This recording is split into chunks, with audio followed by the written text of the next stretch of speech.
Mass recording day. Yay. I just watched a video with James Bobo Fay. Come on, I don't like eating Okay, I'm stopping. Okay, the weirdest F1 driver of all time. Josh Revell's video on, I think a dude from Liechtenstein, the one in Europe, the small one in Europe. When you think of Liechtenstein, No, you don't you? Some of you probably aren't all too familiar with this crib, so I'll give you the lowdown. Liechtenstein is a small European country nestled in between Switzerland and Austria. It's got a high standard of living. It's got a high standard of living and it's small. Doesn't sound at all like me. Quite a nice looking country and a weirdly decent history in motorsport, with drivers such as Manfred Schurte back in the 70s and Fabian Wallwand, who currently competes in the W Series. But when it comes to Formula 1, only one dude from So they've had 3 pro drivers. I guess for a small country, that's pretty good. Liechtenstein has ever competed in it. I've literally never heard of Liechtenstein. However you say it. He wasn't. Let me explain this. Okay. His name was Rikky von Opel, and if the Opel part sounds a little familiar, that's because this dude was the great-grandson of Adam Opel, founder of Opel cars in Germany. Rikky, meanwhile, was born in New York and spent a lot of his youth in St. Moritz in Switzerland, and went to school in England. He'd already grown an appetite for speed by racing his mates down the bobsled runs in the middle of the night, and maybe it was this sort of completely absent fear of... Okay, so he was an American, Swiss, German, British, Liechtensteinian F1 driver.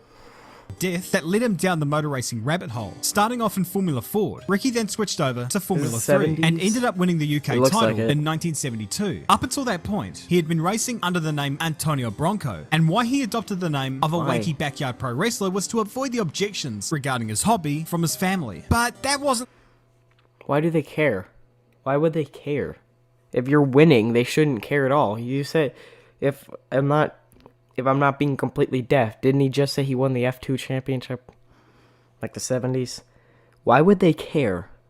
The strangest thing about this dude, despite having been born in America with a Colombian mother, raised primarily in Switzerland, and being schooled in the UK, he chose to race under a Liechtenstein license. Why he chose to represent that nation, I have no idea. He also requested the German national anthem to be played whenever he won. So, is he just trolling? It just sounds too fake, honestly. What we have here is a fearless, young, nationally confused champion racer, which in the 70s barely met the minimum criteria for entering Formula 1. And of course, that's where he'd end up. He put all his eggs into one basket to secure a ride with Ensign, having won the title with them in Formula 3, becoming the marque's first driver. And it's hold up. Wasn't he like German, but he raced under the Austrian flag? I think, I don't know, whatever. Long and not very successful history in Formula 1. The best finish he can muster was 13th at Silverstone, and seeing as how points were only dished out to the top 6 back then, he wasn't even close to a points finish. The Dutch Grand Prix looked a lot more promising, but after cracks were found in the chassis heading into the race, the team abandoned ship and thus marked Rikky down as a dead not starter. So cool. Okay, they're so cool. They're so deadly, but they were so cool.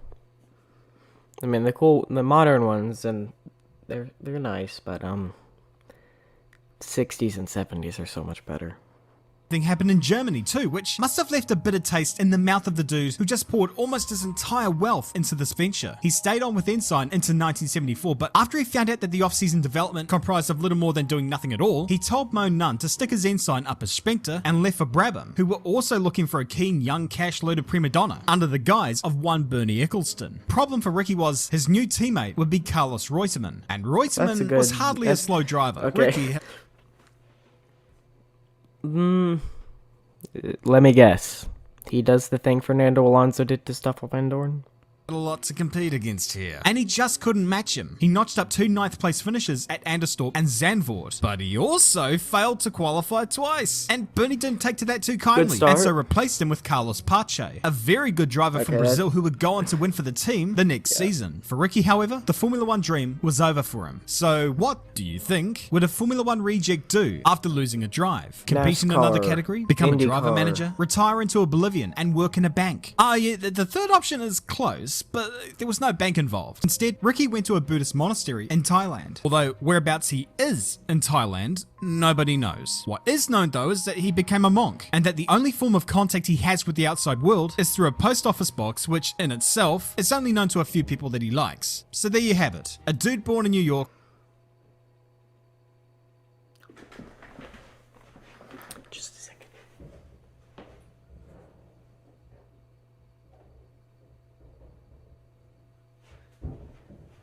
Never mind, it's just the trash people. I thought somebody was trying to rob me for a second.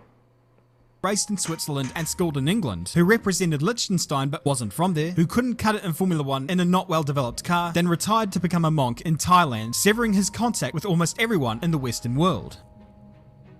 Yeah. Hey, that's what I plan on doing when I reach, if this channel, if I hit 1 million subscribers, I will visit a Buddhist monk temple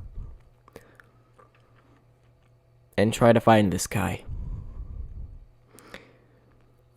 Please let me try this.